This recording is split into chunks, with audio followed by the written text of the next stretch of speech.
Shopping for the holidays on Instacart means you can get gifts delivered in as fast as an hour. And when you pay with Klarna, you can spread your payments over time. You can shop over 900 retailers, including Best Buy, Kroger, Sephora, Safeway, Bed Bath & Beyond, Dick's Sporting Goods, and more. Card it now. Pay with Klarna. New Instacart customers get $25 off $100 when paying with Klarna with code KLARNA25. Terms apply. See instacart.com for more details.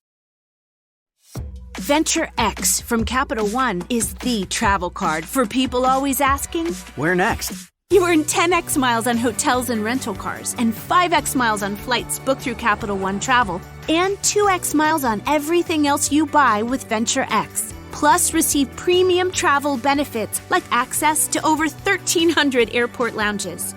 The Venture X card from Capital One. What's in your wallet? Terms apply. See CapitalOne.com for details. Get to come up on our left-hand side and then rapidly veer to the north. Being so bright light and then it just disappeared at a very high speed. We were just wondering. We didn't think it was a likely collision course. We're just wondering what that could have been. Meteor or another object making some kind of re-entry. Appeared to be multiple objects following the same sort of trajectory. Very bright from where we were. The Virgin 76 also saw that in our 11 o'clock position. Two bright lights. Roger, that's copy. Thank you. Glad it wasn't just me.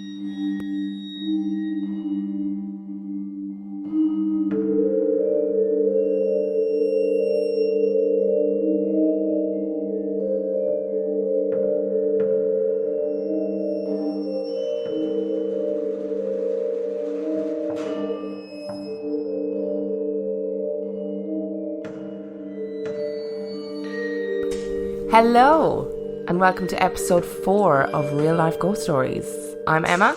And I'm Dan, and we're talking about stuff today. Yes, we are talking about stuff today. Before we start talking about stuff, though, we need to do some thank yous. First of all, to the Brohio podcast. Yeah, thank you very much, guys. I really appreciate you playing the promo. Oh, we absolutely adore them, genuinely, in real life. I adore them so much that I'm actually a Patreon, so I donate money to their podcast every month. Oh, I know, isn't that really sweet? And I have did considered it, to be honest with you. Yeah, but you're poor. I am very poor. I did that before they shouted us out. It wasn't as a result of that. So if you like the Brohio podcast, or if you like a podcast and they have a Patreon, go and donate to their Patreon. It makes such a difference to their lives. And Brohio definitely deserve it, because they're just two working dads who are having a bit of crack. Not the drugs for any American and Canadian Irish. listeners. That's Irish slang for having fun. And they're just lovely, and they've been so nice to us. So go and listen to them and donate to their Patreon if you have the money to do so. It's really cheap. It's like £3 a month. That's nothing. It's nothing. It's a cup of coffee in one of those coffee chains that you can buy a cup of coffee from. We're not going to mention their names because we're really famous and we might get in trouble. Our other thank you for this week is to all the people who've come and reviewed us on iTunes. And just downloaded us as well. We're nearly at 500 downloads. And I'm so excited. I was going to do the whoop whoop noise that I did last week, but it was really painful in the ears, so I'm not going to do that again. Yeah, don't do that again. So we've got 2 iTunes reviews that I wanted to read out to you today. Our first one is titled Terrifying Yet Fascinating, and I'd imagine was typed in that voice. This podcast is terrific. The chemistry between the hosts is so engaging, and the stories they told scare the wits out of me. So that's from Lord McKeating. I feel like that might be lovely Paddy who's left that review. And our second review is entitled A Welcome Dose of Creepy Banter. The podcast feels like a proper campfire session. Dan and Emma have great chemistry together and feel like your best mates 10 minutes into the first episode. Can't wait for more. I don't know why I did that voice. That podcast voice is amazing. It's like campfire stories with Chuck Norris or something. Sorry, I won't do that voice ever again. No, keep doing it. The whole podcast should be in that. No, don't. No, I really am not going to. So if you're listening and you enjoy listening to us, please go and leave us a review. It makes a massive difference to us and it makes us really happy. And I'm really competitive and I don't know who I'm competing with. If you were watching my Snapchat stories last night, you'd see that. I'm desperate to get loads of downloads and reviews and stuff because I'm really competitive with myself apparently because I have nobody to compete with on this one. Just told everybody that you're desperate now, so nobody's going to do it. Fucking desperate. Our review this week. Again, if you were following my Instagram live last night, you'll know that I'm not very interested in this one. We watched a film last night. We did indeed. Called Extinction. Yep. And it was released, I think it was in January 2018, so only this year. Yeah, and it's a Netflix. It's a Netflix funded film. One. It's got 40% on Rotten Tomatoes. Someday we'll review something that's good. It stars, is it Michael Pena? It's got that one of those weird Spanish ends. Yeah, who's the guy who plays one of Ant-Man's crew, the main guy. So if you've ever seen Ant-Man, there's a little Marvel link all the way through this. But I think he's in Narcos as well, you know. Yeah, quite possibly, but being a Marvel geek, that's my reference point. And Lizzie Kaplan is in it as well, and Lizzie Kaplan plays Janice Ian in Mean Girls. That's where I know her from. So I was like, woo, It's Mean also Girls. my brother's favourite film of all time.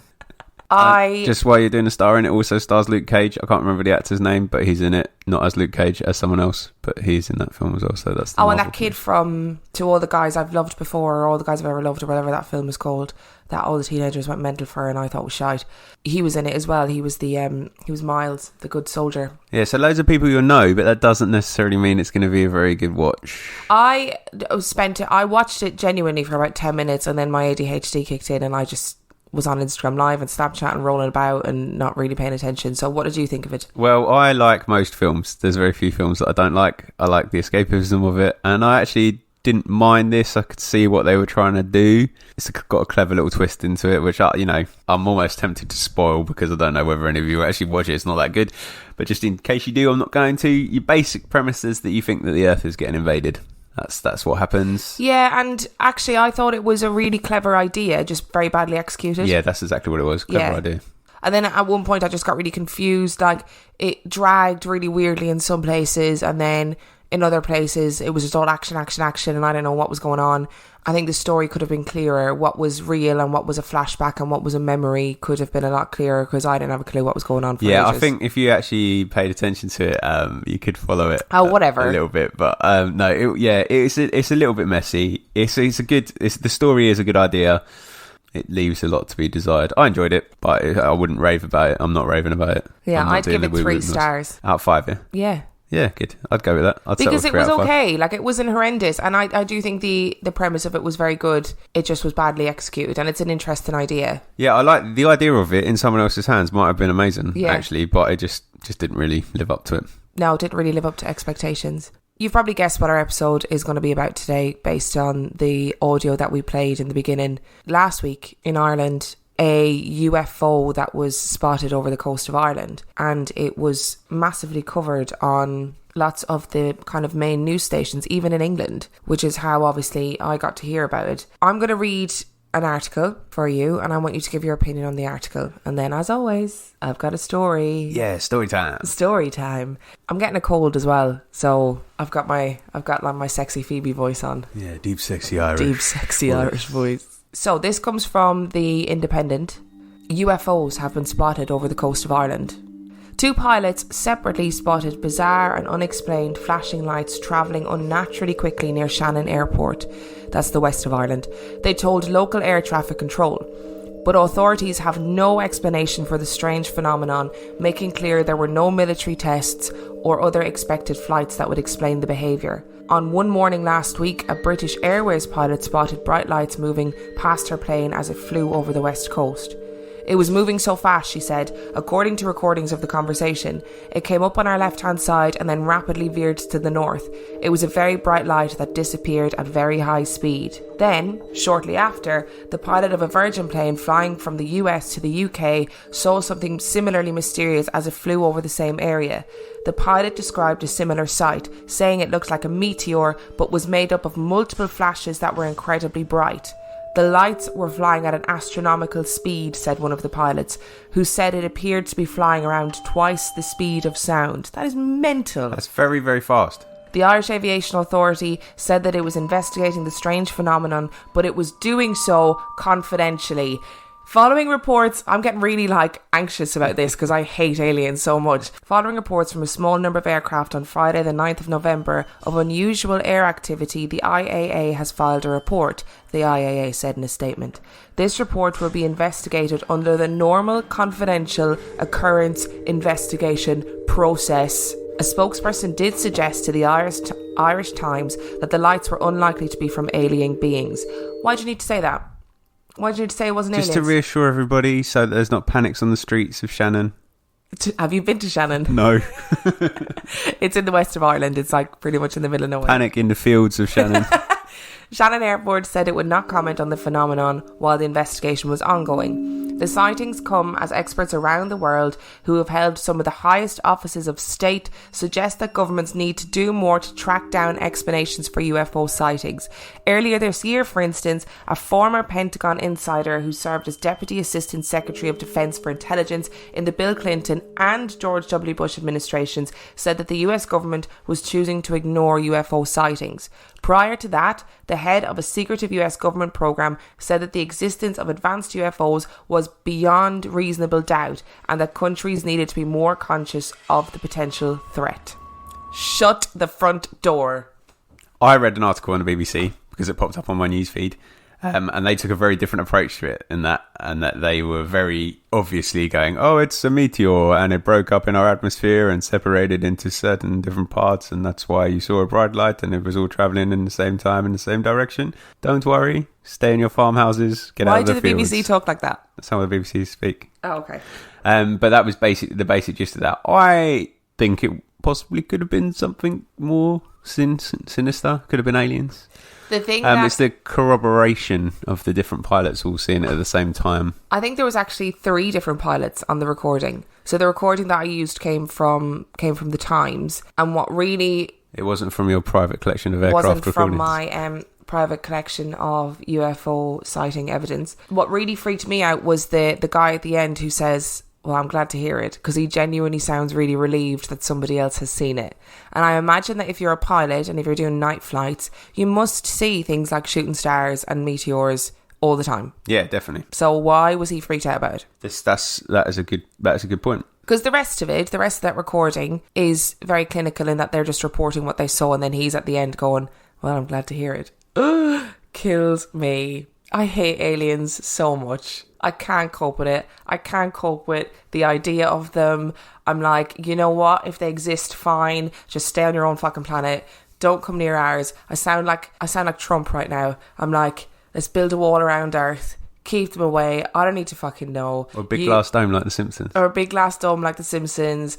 Yeah, that's fine if you exist. That's all well and good. But you just keep your anal probe to yourself. Right? I don't need to see you. I don't need to see a UFO. I've never seen one. I have no interest in seeing one.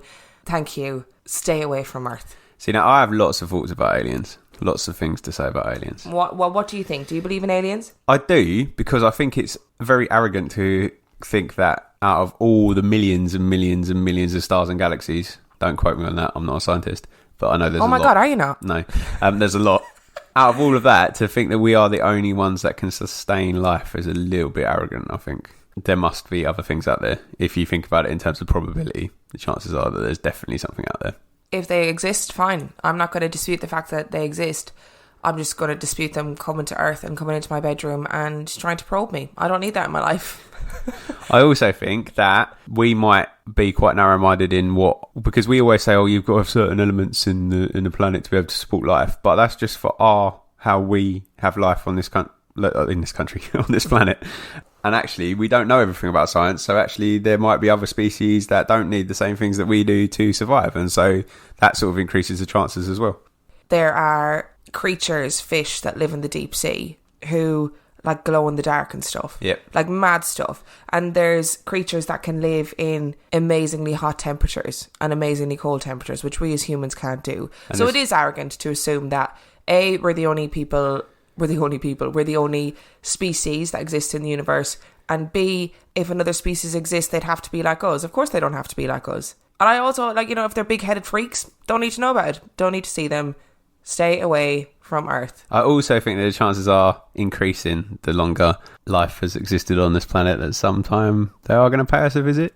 I also think that it probably will be a threatening visit rather than a peaceful visit, because if you think about how humans have acted towards each other for the thousands of years they've been on the Earth, there's no reason to suggest that we are a peaceful society if you're looking at it from outside. Oh, if you're looking at it objectively, you'd be like, what the fuck is this? I read a tweet the other day that said, Earth is the planet that aliens pass and lock their doors. That's quite possibly the truth, so they may never come. Which I thought was very interesting and probably very true.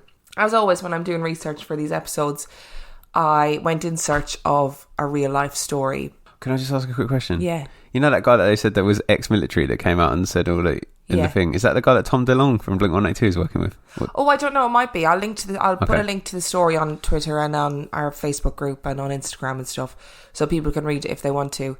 Tom DeLonge is like massively in debt, though, isn't he, from doing all his UFO research? Yeah, massively. But he's also if you can watch the Joe Rogan interview with him. Tom DeLonge, if you don't know, is from Blink-182, and he is obsessed with aliens and founded like an alien research. Yeah, with some guy that's come out of the government that was actually high up in the military at some point. So that's potentially where all his money's gone paying for that guy. But yeah, it's interesting. It's called To the Stars Academy if you want to Google it and have a look at it. To be fair, if Tom DeLonge was going to give me a load of money, I'd be like, yes, aliens are real. I worked for the government.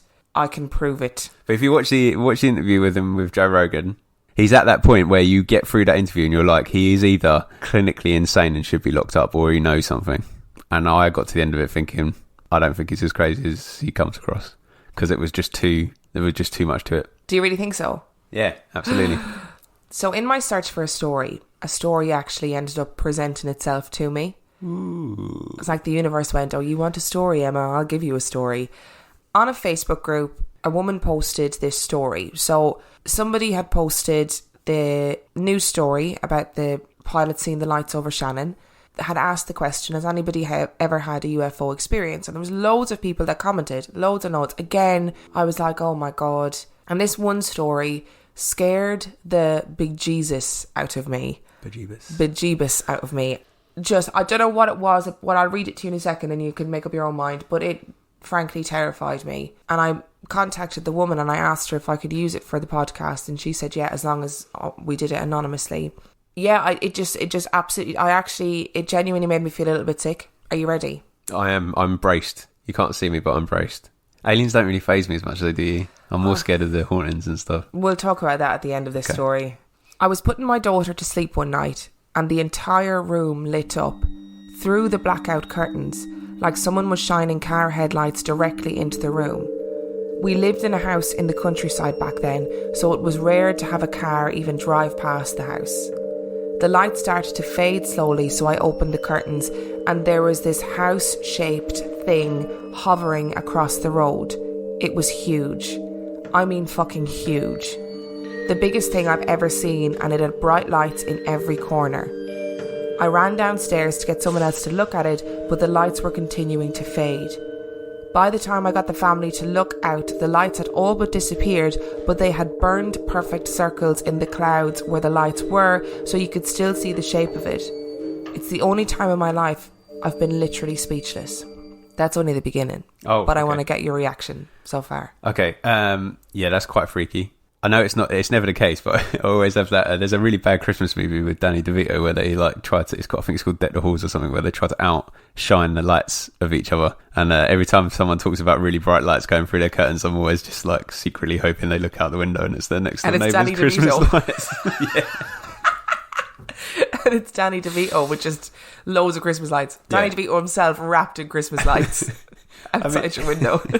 It's got all the sort of features of a classic sort of alien encounter in the bright lights and objects hovering. And then actually it's really quite common when these experiences happen on cloudy nights to then leave holes in the clouds like that woman describes. That's quite a common sort of sighting thing.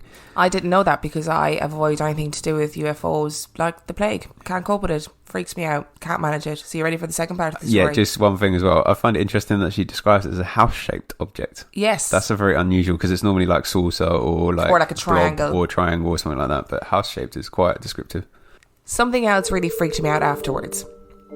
Oh, I can't even talk about this without getting the heebie-jeebies. Was it like blue slug slime on the grass going up to a house? Oh, no, but that is a Goosebumps book. Yeah. My daughter, who was 2 at the time, was obsessed with the Scooby-Doo movie. She watched it every night without fail for months. I put it on the next night and she freaked the fuck out, like hysterically crying, when a part on it came up that showed 2 aliens. She screeched and clawed her way up onto me and said that they were in her bedroom. I explained to her about nightmares, and that's what it was, but my God, it gave me the shivers. In the 10 years since, she's never had a nightmare like it, but she still will not watch anything with aliens. Oh, I can't. That gave me the old hairs. But I think it's always children's reaction as well, isn't it? When they're that young, and it's just like, you know, if it was a 14-year-old boy going, "Oh yeah, I saw them in my room last night," there's that cognitive ability to be able to sort of make that up. Yeah. To make links. Whereas when you're like that young and it's a film you've seen loads of times, it's like that's what makes it quite creepy. The first part of the story, I was like, okay, that is a little bit freaky, and I would be freaked out. But it's that second part that absolutely slayed me. And what was really interesting was on that thread, lots of people spoke about being children and having their room regularly light up with a really bright light, and then having nightmares about aliens being in their bedrooms. Jesus Christ. Can't cope. Terrifies me. Just no. The fact that there are aliens, I'm going to say it as a fact. Aliens. The fact that there are aliens would suggest that they have probably, if they've known about us for a while, they've probably been looking for a while. So that kind of makes sense, doesn't it? I guess you've got to check things out. I don't think this anal probe thing is actually a real thing. Like, I just think that's just some way of describing it, because I can't see what you can, like, obviously we don't know about technology and stuff, but I can't see what you can learn about a human by shoving something up their butt. Like, doctors, like our doctors that have obviously potentially got a lower level of technology, don't use that very often as a way of looking at things, do they? So I can't actually see the logic of that. Now, I saw a clip of a film recently, not of going up, not of an anal probe. A clip of a film recently about aliens where they went in through the eyeball and up the nose, and that makes more logical sense to me, because that's where the brain is. Well, don't they have all of those cases of cattle mutilation where they've gone in through the eyeball? Yeah, and just sucked everything out. Sucked everything out through the eyeball. Yeah, it's interesting that they take, like, well, this is just... Why cows? What do you possibly have to gain from sucking out a cow's brain and looking at its eyeball? Well, maybe they look at our beef consumption and just go, right. Why are they sucking out a cow's brain then? Because they've got to look at everything. There's like, what can we learn from this species about why they eat so much beef? There must be a reason behind it. Let's have a look at... No, I don't really know. I'm just... You're just chatting shit now. But it does remind me of a story in that book that I've just finished called Terror in the Woods by Steph Young, who I would recommend reading. I'm not going to tell the whole story because I don't want to ruin it, but there's a story in there where it's talking about this guy who was in his room, has a light shining through his blackout curtains, again, really strong light, is drawn to the window, and then hears himself saying, I'm going to go outside, let's go outside, trying to encourage his brother to go outside. But inside his head, that's not what I want to do. That's not me speaking. And that freaked me out as well. I was like, oh my word, what kind of abilities do they have? But yeah, it's an interesting topic, isn't it? Like, because we don't know. We're actually really insignificant if you think about it. Of course we are really significant in the grand scheme of things.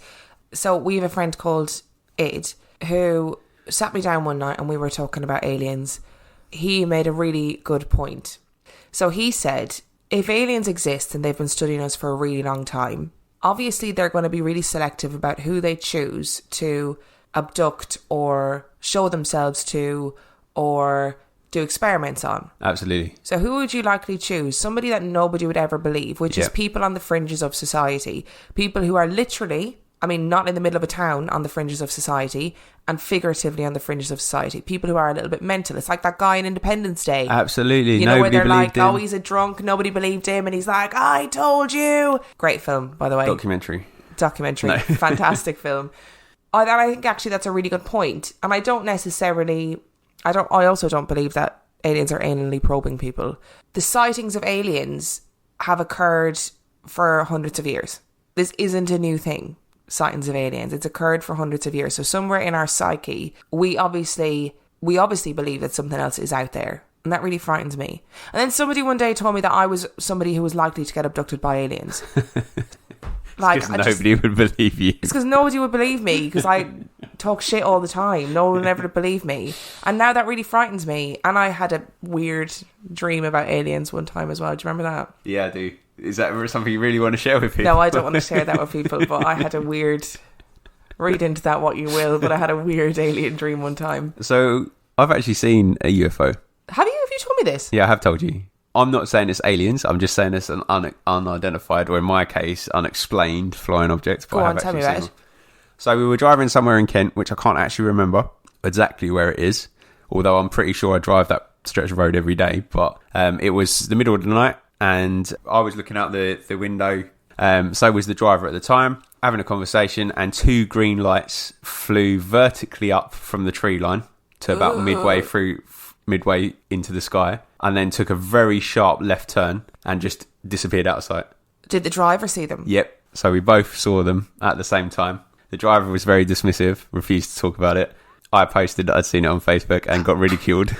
That was when I was still on Facebook. But I wasn't saying... Of course you did. I wasn't saying that I'd definitely seen aliens. I just saw an unidentified flying object. I know that planes don't fly like that. Not the planes that I know of. But that doesn't mean that the government doesn't have planes that fly like that. It's just I've never seen them before. So for me, I can't explain it.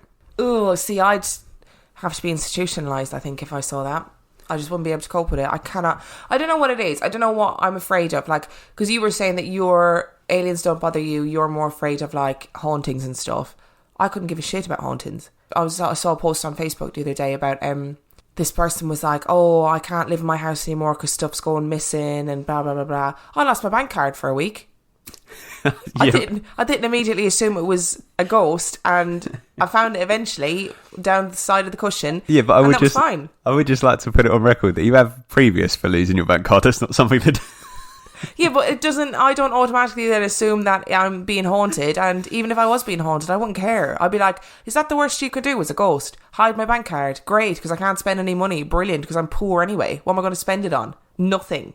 So you're not winning this one, poltergeist. No, so the reason is, I feel like even though I'd probably lose anyway because I know what I'm like, I feel like with the physical, so with that being an alien or a burglar or a murderer or a serial killer, you can still put an end to it. Like, I'm not likely to, but someone could. But someone could, whether that's with a machete or like a machine gun or something. You can end life, can't you? If they're physical, they're very easy to end. Like, I can't say that for late aliens for sure because I don't know what they're going to come down with. You know, there's options. Apparently. Yeah, but so the aliens in the film last night had literal bayonets. I was like, oh yeah, all this technology and they're still using bayonets. They've gone back to World War One. Yeah, so whereas with the paranormal, no, that's alien noise, isn't it? And with the paranormal, I don't feel like it's something that I've got a particular grasp as to how to get rid of. Yeah, but you can ignore it. You can't ignore an alien stood in your bedroom with an anal probe ready to go. No, but you could have a go back. You can't punch with an anal probe. Yeah. I didn't mean that. I meant like with fists and stuff. Oh no, that's even worse. I mean like punching. This was not what I'd anticipated this episode was going to sound like. But yeah, like you can't, like, I don't know, swinging fists at thin air. It's not the same thing, is it, I guess? Yeah, but you say that when... You can't ignore, like, a spirit biting you, can you? When you thought, or when we thought that someone was breaking into the house, you told me off for confronting them. No, I told you off for opening the door to them. That's a bit different. Yeah, but they didn't get in, did they? Because I hurled abuse at them and then closed the door again. Yeah, but that's because they weren't actually trying to burgle the house. That's not the point. If they were, you've just taken one of the barriers away. That's why I told you off. That's not the point. I was so angry that I probably could have killed somebody. Maybe if an alien did break into the house with a balaclava and a crowbar, maybe I'd be so angry that I would be able to defend myself. I've got a question to close with, though. Yeah, go on. What's your question? Okay, so I know you don't like watching them, but is there a better general audience movie about aliens than Independence Day? So I'm talking about general audience. I'm not talking about Alien, because obviously that's... Alien is like... pitched at a different market, really, isn't it? Because this is the problem, because when we were looking for movies to review, obviously we wanted to review one about aliens, and there's very little out there that's what the kind of thing that about alien invasions anymore. It's all about if we were an alien or if we were living on an alien planet. See, I don't mind, like, Independence Day doesn't scare me. I love the Independence Day. I think it's a great film, and I think it is really well done. Independence Day 2, not so much. But the original Independence Day, I thought was really good. Didn't scare me. Didn't like leave me up at night. Signs, however, Jesus Christ. Oh, Signs is a good shout, actually. I'd forgotten about that. That film still terrifies me, and I think it's when you get to the point where you actually physically see the aliens, it doesn't bother me. But it's the build-up. It's when the little girl goes into Mel Gibson and she's like, there's a monster outside my room, can I get a glass of water? And then him and his brother get up and they're like, there's an alien on the roof, and they're like chasing it about because they think it's a person. Can't cope with it. That film terrified me. I think it's a really good film. And there's another one, I can't remember what it's called. It's like The Fourth Dimension or something, where they think they're seeing owls outside the bedroom, and then this therapist like gives them regressive therapy and realizes what's going on. Well, that sounds really good. I need to see that. It's a brilliant film, and I actually had to turn it off because it was too much for me, but it's based on a true story. So the owls? Yeah, so the owls, they were seeing owls outside the bedroom windows. That is a common thing that they refer back to in psychiatry, in that when you say you've seen those little aliens with the big eyes, they always say, oh, is it a spectral owl? Because apparently that's what they look like. But that film is based on a true story. So there was a village somewhere in North America where people were disappearing, and there was like a huge quantity of people who were undergoing psychiatry or psychotherapy because they had these alien experiences. Wow, that's crazy. Yeah. I think that's why I couldn't watch the film. It was just too much for me. Because there's another film which is also based on a true story, which is about a guy who was taken who disappeared for 4 days basically, and he was out logging with 3 of his mates. Yes. Yeah. And then he comes back, and then like nobody believes him, but he just shows up naked with alien experiences. And that was the Through the Eyeballs one, but that looked like quite a good film as well. There was a point to this. Yeah, you were talking about what film would you recommend. I'd recommend Signs as a really freaky alien film. And I'd recommend that other film, whose name I can't remember, which is obviously incredibly useful. It's like The Fourth Dimension, I can't remember what it's called. You can always tweet it once you remembered. Once I remembered, I'll tweet it. So Signs, you know what you were saying about Signs? Yeah. In that it's that anticipation. It's like that other one, The Quiet Place. That's really scary until you see the monsters, isn't it? It's the seeing of the monsters that destroys it a little bit. And I think it's because we are, in our human brains, we can't comprehend what that will actually look like because we don't see them every day. Yeah, and it's what your brain is far scarier than anything else that exists. I think what you conjure in your brain is far worse than anything that exists. Absolutely. Maybe that's why I hate aliens so much, because in my brain it's like far worse than it potentially could be. If you enjoyed today's episode, please review us on iTunes. 2 reviews and 8 ratings. Woo! Woo! And I'd quite like to double that by the end of next week, which would be really cool. Double figures would be nice. That would be really nice to have double figures. You can come and talk to us on Snapchat. We are Real Ghost Pod on Snapchat. We are Real Ghost Pod on Twitter. And we are Real Life Ghost Stories on Instagram. And if you want to email us, you can email us at reallifeghoststoriespodcast@gmail.com. Make sure you listen to Brohio Podcast. Make sure you listen to us, and please tell your friends about us. Tell your friends, tell your enemies, tell everybody about us, because we want people to listen to us chatting shit about aliens. Thanks. Thank you for listening.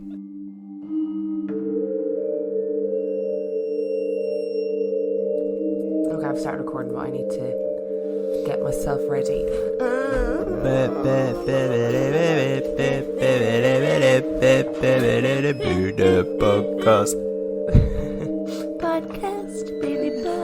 Okay, stop dicking about now.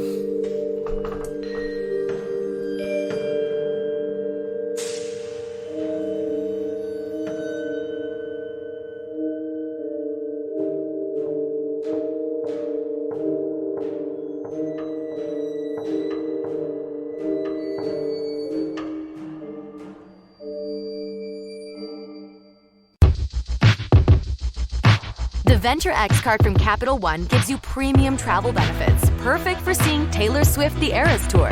Presented by Capital One. Ooh, I do love her. Earn 5 times miles on flights and 10 times miles on hotels through Capital One Travel. Enjoy your stay in Suite 13. Whoa, 13? That's Taylor's lucky number. The Venture X card from Capital One. What's in your wallet?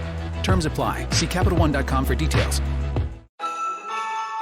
At the Home Depot, we have plenty of Christmas trees to make your holidays even more magical.